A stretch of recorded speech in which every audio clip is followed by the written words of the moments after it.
اب جو اگلا رکوع آ رہا ہے سورہ مبارکہ کا، یہ اس اعتبار سے بڑا اہم ہے کہ اس میں تخلیق انسانی کے ضمن میں ایک بڑی ثقیل اصطلاح استعمال ہوئی ہے، اور یہ ثقیل اصطلاح 3 مرتبہ آئی ہے۔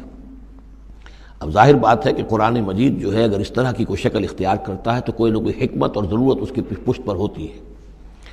وَلَقَدْ خَلَقْنَا الْإِنسَانَ مِنْ صَلْصَالٍ مِّنْ حَمَإٍ مَّسْنُونٍ، اور یقیناً ہم نے انسان کو بنایا ہے اس مٹی سے جو سنی ہوئی تھی گارے کی اور پھر سوکھ کر کھنکنے لگی۔ حَمَإٍ مَّسْنُون، سنا ہوا گارا جس میں سے بدبو بھی اٹھ رہی ہو۔ دیکھیے یہ جو انسان کے مادہ تخلیق کے ضمن میں قرآن میں الفاظ آئے ہیں، اب ان کو گنتے جائیے۔ نمبر 1 تراب، مٹی سے بنایا انسان کو، مٹی میں پانی مل گیا گارا بن گیا تو اس کو کہتے ہیں تین، من تین، خلقتنی من نار وخلقتہ من تین، یہ سورہ اعراف میں ہم پڑھائے ہیں۔ ابلیس نے کہا تھا کہ مجھے تو نے بنایا آگ سے اور اس کو بنایا آدم کو گارے سے، اور اب چاہتا اور مجھے حکم دے رہا ہے کہ میں اس کے سامنے جھکوں، میں تو اس کے سامنے نہیں جھک سکتا۔ تین کے بعد آیا تین لازب، گارا پڑا رہے تو وہ جب اس کے اندر پھر کچھ چپچپاہٹ پیدا ہو جاتی ہے، اور یہ پرانے زمانے میں ہوتا تھا، اب تو میں سمجھتا ہوں کہ جدید نسل کو تو ان چیزوں کا علم ہی نہیں ہے۔ کچے گھر بنتے تھے تو انہیں لیپتے تھے، پوتتے تھے، گارا بناتے تھے، تغاری ہوتی تھی، پھر مٹی کے اندر تھوڑی سی توڑی ڈال دیتے تھے۔ کوئی آرگینک میٹر ڈالیں گے تو فرمنٹیشن ہوگی، فرمنٹیشن ہوگی تو لیس سا اٹھے گا، ورنہ یہ کہ گارا جو ہے اگر اس گارے سے اگر پلسٹر کریں گے تو وہ پھٹ جائے گا۔ لیکن جب وہ گارا ذرا سن جاتا ہے، اس میں لیس پیدا ہو جاتا ہے، تو پھر اب جب اس کے ساتھ لیپتے تھے دیواروں کو، میں نے تو اپنے بچپن میں یہ سب دیکھا ہے، ایسے گھروں میں ہم رہے بھی ہیں کہ جن میں یہی فرش بھی اسی طریقے سے لیپے ہوئے ہوتے تھے اور دیواریں بھی ہوتی تھی، تو یہ کہ پھر اس کے اندر وہ ایک لیس سا پیدا ہو جاتا ہے فرمنٹیشن سے، وہ تین لازب ہے۔ اس سے اگلی سٹیج یہ ہے کہ اب وہ سڑنے لگے، یہ یعنی فرمنٹیشن اتنی پہنچ گئی کہ اس میں ہے حَمَإٍ مَّسْنُون، سنا ہوا گارا۔ پھر اگر کسی وجہ سے وہ خشک ہو جائے تو اب وہ کھنکنے لگتا ہے، جیسے کہ کبھی آپ نے دیکھا ہوگا ساحل کے قریب یا کسی دلدلی علاقے میں پپڑی اوپر آ جاتی ہے، جس زمین کے اوپر جو ہے پپڑی سی ہوتی ہے، اس پر آپ چلتے ہیں تو وہ کر کر ٹوٹتی ہے، کھنکنے والی مٹی بن جاتی ہے، وہ سنا ہوا گارا خشک ہو کر کھنکنے لگتا ہے۔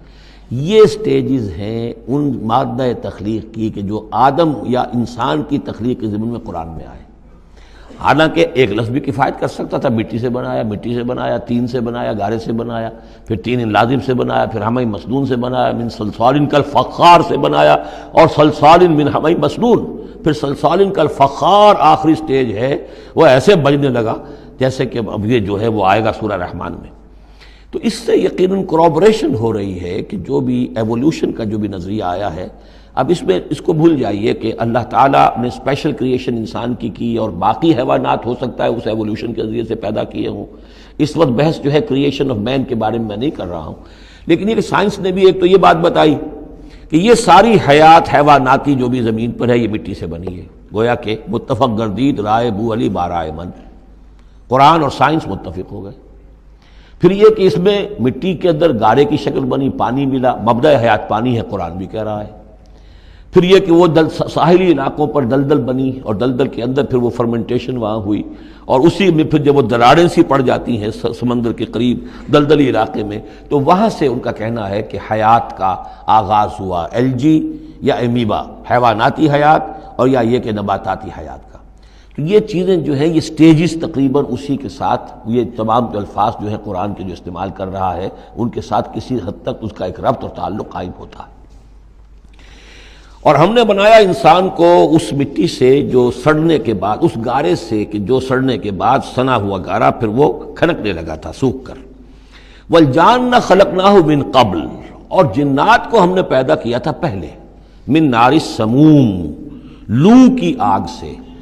اب یہ سموم سے مراد کیا ہے؟ بعد سموم آپ نے سنا ہوگا، وہ تیز لو جو آیا کرتی تھی، صحراؤں میں آتی ہے، آگ جھلک دینے والی گرم ہوا۔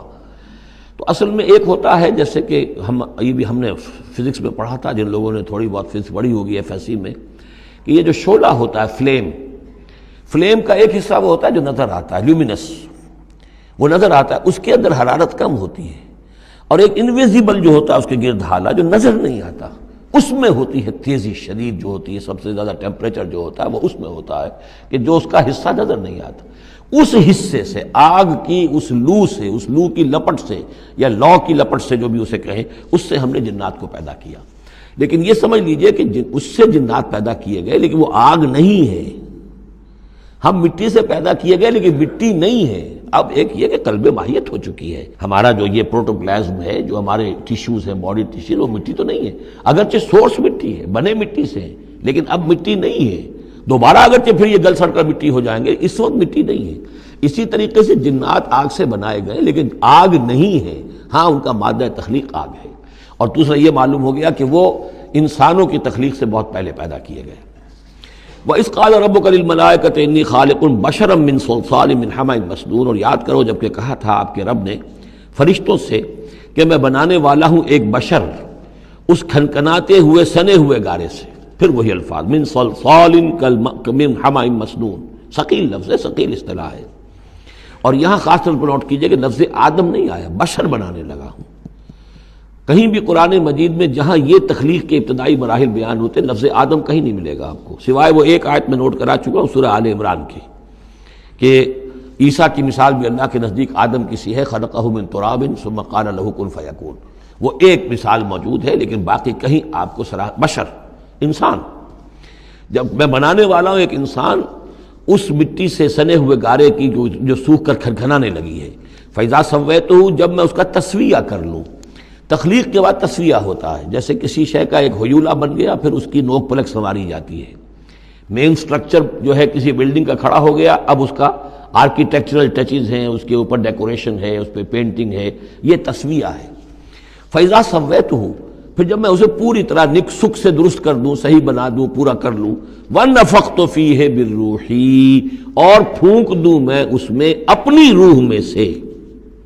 کہ روحی ضمیر متکلم کا صیغہ ہے سیدھا سیدھا، فَقَعُوا لَهُ سَاجِدِينَ، تو گر پڑنا اس کے سامنے سجدے میں۔ فَسَجَدَ الْمَلَائِكَةُ كُلُّهُمْ أَجْمَعُونَ، اب یہ تیسری مرتبہ پڑھ رہے ہیں ہم قرآن حکیم میں یہ قصہ آدم و ابلیس۔ تو کیا سجدہ سب فرشتوں نے، کل کے کل نے، سب نے مل کر۔ دیکھیے یہ جو ہے تاکید کی انتہا ہے، فرشتوں میں سے کوئی بھی مستثنیٰ نہیں رہا، نہ جبرائیل، نہ میکائیل، نہ اسرافیل،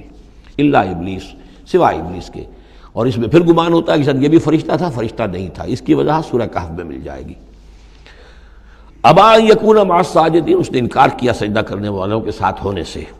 قال یا ابلیس ما لک الا تکون مع الساجدین، اللہ نے فرمایا ابلیس کیا ہوا تجھے، کیا سبب ہے، تو کیوں نہیں ہوا سجدہ کرنے والوں کے ساتھ؟ قال لم اکن لاسجد لبشر خلقتہ من صلصال من حمأ مسنون، اس نے کہا میرے لیے یہ روا نہیں ہے، میرے لیے ممکن نہیں ہے کہ میں سجدہ کروں اس بشر کو جس کو تو نے پیدا کیا ہے سنے ہوئے گارے سے، جبکہ وہ کھنکھنانے لگا ہوا۔ قال فاخرج منها فإنك رجیم، اللہ نے فرمایا تو نکل جاؤ یہاں سے، اس میں سے نکل جاؤ، اس لیے کہ اب تم مردود ہو گئے ہو۔ وإن عليك اللعنة إلى يوم الدین، اور اب تم پر لعنت رہے گی یوم الدین تک، جزا و سزا کے دن تک، یوم بعث بعد الموت تک۔ قال رب فانظرنی الی یوم یبعثون، تو اس نے درخواست کی کہ پروردگار پھر مجھے ذرا مہلت دے دے، ڈھیل دے دے اس دن تک کے لیے جس دن کے یہ دوبارہ اٹھائے جائیں گے۔ قال فإنک من المنظرین، اللہ تعالیٰ نے اسی شان بے نیازی کے ساتھ فرمایا اچھا جاؤ ٹھیک ہے، تمہیں ڈھیل دے دی گئی، تمہیں یہ رخصت مل گئی، تمہیں یہ چھوٹ مل گئی، مہلت مل گئی۔ الی یوم الوقت المعلوم، اس وقت معین کے دن تک، یعنی یہ کہ اس وقت تک تم زندہ رہو گے۔ وہ ابلیس جو ہے جن،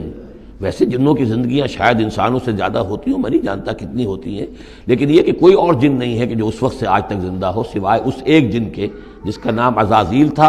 اور یہ جن جو ہے وہ ابھی تک زندہ ہے اپنی اسی ذات کے ساتھ، باقی اس کی اولاد، اس کی اور نسل جو ہے، اس کی ذریت ہے، وہ اپنی جگہ ہے۔ قال رب بما اغویتنی، اب اس نے کہا پروردگار جو تو نے مجھے گمراہ کیا، اب نوٹ کیجئے وہ گمراہی کو اللہ کی طرف منسوب کر رہا ہے۔ بما اغویتنی، تو نے جو مجھے گمراہ کیا ہے، لأزینن لہم فی الارض ولأغوینہم اجمعین، تو میں اب ان کو یعنی آدم کی اولاد، آدم اور حوا کی اولاد کو میں زمین میں ان کو خوب مزین کر دوں گا، زمین ان کے لیے یہ اسی میں خوب گم ہو جائیں گے، زمین اور اس کی چمک دمک اور اس کی رونقیں اور زیبائشیں آرائشیں ان کی نگاہوں میں کھب جائیں گی۔ وَلَأُغْوِيَنَّهُمْ أَجْمَعِينَ، تجھے بھول جائیں گے، وہ لگ جائیں گے انہی چیزوں کے اندر، اور میں ان سب کو گمراہ کر کے چھوڑوں گا۔ لَأُغْوِيَنَّهُمْ أَجْمَعِينَ، سب کو الا عبادک منہم المخلصین، سوائے ان میں سے ان کے کہ جن کو تو اپنا خاص بندہ بنا لے، تو اپنا خاص بندہ بنا لے، مخلص کر لے، یہاں پہ وہی نوٹ کیجئے مخلص ہے، مخلصین جن کو تو خالص کر لے اپنے لیے، ظاہر بات ہے کہ اس پر تو میرا زور نہیں چلے گا، باقی یہ کہ میں کسی کو چھوڑوں گا نہیں۔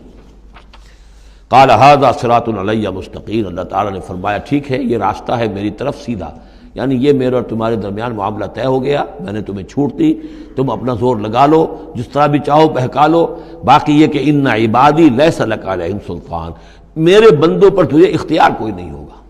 یعنی اختیار کسی بھی انسان پر نہیں ہے، یہ نہیں کہ جس کو اللہ نے مخلص کر لیا ہو اس پر اختیار نہیں، اختیار اسے کسی بھی انسان پر نہیں ہے۔ ان عبادی لیس لک علیہم سلطان الا من اتبعک من الغاوین، سوائے ان کے کہ جو خود تیری پیروی کرے، خود غاوین میں سے ہو، خود ان کے اندر غواہ ہو، خود ان کے اندر سرکشی ہو، خود وہ جو ہے وہ اپنی نفس پرستی کی طرف مائل ہو، وہ تو تیری پیروی کریں گے، ان کو تو جدھر چاہے لے جا، جس کھائی میں چاہے لے جا کے ان کو پھینک دے، اور جس جہنم کی جس وادی میں چاہے ان کو گرا دے، مجھے اس سے دلچسپی نہیں، لیکن یہ کہ میرے کسی بندے پر تجھے اختیار حاصل نہیں ہوگا۔ وَإِنَّ جَهَنَّمَ لَمَوْعِدُهُمْ أَجْمَعِينَ، اور پھر جہنم ہی ان سب کا ٹھکانہ ہوگا، سب کا جو بھی تیری پیروی کریں گے۔